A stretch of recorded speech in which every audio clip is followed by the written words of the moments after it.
Esto se anunció con bombos y platillos, fue toda una especie de mise en scène para que todos nos enteráramos que había inversión en Chile.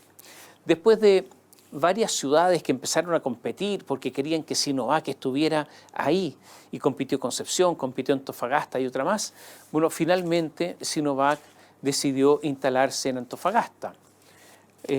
Las ciudades les ofrecían sitios, facilidades. Bueno, después miraron a Antofagasta, se iban a instalar y dijeron, no, aquí falta infraestructura. Entonces se fueron en la región metropolitana a Quilicura y hasta el momento no ha pasado nada. Y ocurre que ahora el vicepresidente de Sinovac, Weinen Ming, en declaraciones al diario La Tercera, dijo que no se van a instalar a menos que tengan un contrato a largo plazo para fabricar una vacuna contra la influenza. O sea, después de todo este tiempo, de todas las promesas, ahora lo que dicen es que quieren hacer un negocio seguro. Y mientras no haya venta asegurada al Estado, no se instala. Son complicados los chinos. Distinta cultura, dicen. Mientras tanto, los chinos de Tianqi, la sociedad de Sokimich, se dejaron caer en masa en el Congreso, sin pudor alguno. Estuvieron hablando con los parlamentarios. Hay que recordar que Tianqi dentro de poco podrá nombrar directores en Sokimich. O sea, este es el aterrizaje del poder asiático en Chile. Chile es uno de los pocos países que no ha recuperado el empleo prepandemia, que estamos con una cesantía alta. Actualmente, usted sabe que el postnatal es de 6 meses. Hay un proyecto del diputado Patricio Rosas del Frente Amplio que pretende que el postnatal, en vez de los 6 meses, sea el doble, sea de 1 año. Si se suma al prenatal de 6 semanas, el total de semanas sería de 58. Pese a que el proyecto es inconstitucional, porque es de iniciativa exclusiva del presidente de la República, fue aprobado por la Comisión de Trabajo y ahora debe pasar a la Comisión de Hacienda, entre otras. Un dato. En lo que va de este 2024, el 60% del empleo femenino que se ha creado es informal. ¿Qué es lo mejor como alternativa a lo que plantea el diputado Rosas? Bueno, la sala cuna universal, pero este proyecto está detenido. Pero si esto se aprueba, van a seguir aumentando los costos laborales. Y a propósito de proyectos inconstitucionales, según el índice que mide el Estado de Derecho del World Justice Project, pasamos del lugar 26 en 2015 al lugar 36 en 2024. Entonces las cosas empiezan a calzar. Cometemos ilegalidades y los extranjeros a través de sus estudios nos descubren. A propósito de reforma tributaria, está entrampada. Se quieren bajar los impuestos a las empresas y subir los impuestos personales a las rentas más altas. La verdad es que en Chile se puede llegar a pagar cerca del 42-43% de impuestos, lo que significa trabajar unos 5 meses al año para el Estado, en las rentas más altas. De los países de la OCDE, Chile está en el 10º lugar de los impuestos más altos en empresas, 10º lugar en el mundo. ¿Quiénes pagan menos impuestos que nosotros en cuanto a empresas? Corea, Canadá, Francia, Holanda, Estados Unidos, Reino Unido, Austria, Suecia, entre muchísimos otros países. Esta fue la reforma de Michelle Bachelet y que ha producido un fuertísimo impacto en el crecimiento.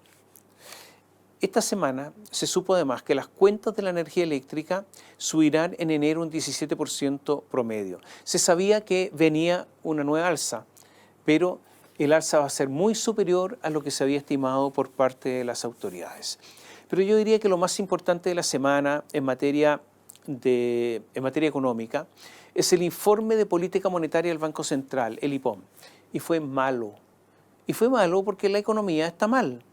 El Banco Central habló de nula creación de empleo y de aumento de costos laborales.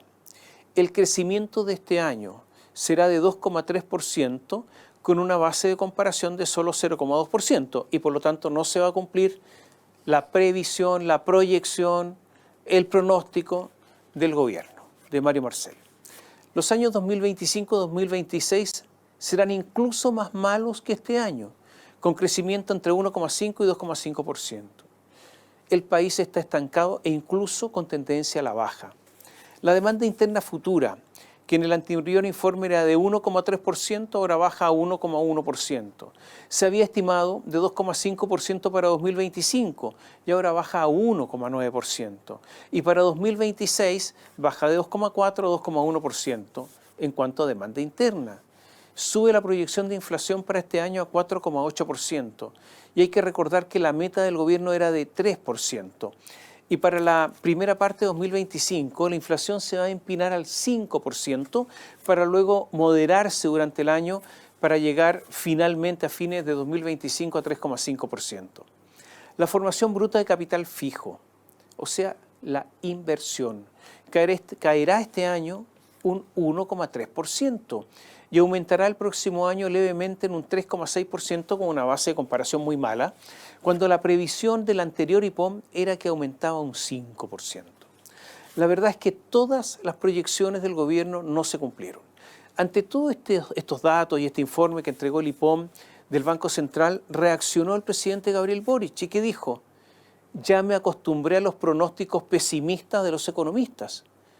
Y la reacción fue rara, porque aquí no hay ninguna previsión, sino que datos duros, porque fueron justamente los pronósticos pesimistas los que se cumplieron. A veces es muy difícil, casi imposible, entender la lógica de Boric. Y ahora una sección de crónica roja financiera, o de los casos más delincuenciales, hay otros de simples quiebras. A ver, hoy se produjo un terremoto de intensidad en el sector financiero. Se derrumbó la administradora general de fondos Sartor. Sus oficinas, ubicadas en Cerro El Plomo, al 6000 en Las Condes, fueron sorpresivamente ocupadas por funcionarios de la Comisión para el Mercado Financiero. ¿Y cuál fue la razón? Es que había vehículos de financiamiento significativos para ejecutivos y accionistas mayoritarios. Se lo digo en términos simples: se prestaban platas a sí mismos. Y eso, naturalmente, que provoca la insolvencia, si es que no pueden responder. Y un nuevo factoring se fue a la quiebra. Se trata, no es broma, de Liquidez Capital Chile. O sea, se quedó sin liquidez. Debe 21.400 millones de pesos y no los tiene. Es verdad. En verdad no puede pagar y en vez de la quiebra optó por recurrir a lo que se llama una reorganización. Yo diría que está mala la cosa en los factoring. Ahí no hay regulaciones. Recordemos, hubo un fraude en Primus Capital y en otro factoring, SMB, se querellaron contra sus ejecutivos. Así que la cosa está mala. Y en el caso Factop, que es el caso que dio origen al caso Luis Hermosilla, Daniel Sauer decidió hablar para salvarse. También Rodrigo Toppelberg, porque el barco se hunde y no hay salvavidas para todos. Ocurre que el 13 de enero habrá una jornada de formalizaciones y en las investigaciones derivadas del caso Factop, de los delitos cometidos en el Factoring Factop y la corredora STF, se está produciendo todo otro terremoto, porque deberán enfrentar a los fiscales y a la justicia Álvaro y Antonio Jalaf del Grupo Patio, que era asesorado por Luis Hermosilla. Daniel Sauer, el exgerente general de la corredora STF, Luis Flores. También cayó la principal corredora de bolsa del país, Larraín Vial. Deberán sentarse en el banquillo de los acusados Manuel Bulnes, director ejecutivo. Sí, el director ejecutivo. Felipe Porcio, el director de finanzas corporativas. Sebastián Cereceda, el gerente. Y en Larraín Vial Activo serán formalizados Claudio Yáñez, el gerente general, y los directores Andrés Bulnes, José Correa y Andrea Larraín. Todos estos nombres, todos, son pesos pesados y varios de ellos están asustados. ¿Sabe por qué? Porque no está en el imaginario de ellos en algún día, en algún momento, caer a la cárcel. Pero son tan graves los delitos cometidos que más de alguno podría terminar en la cárcel. Terminamos aquí, pese a que hay un montón de otros temas. Esta es la última columna de este año porque volveremos solo en algunas semanas más.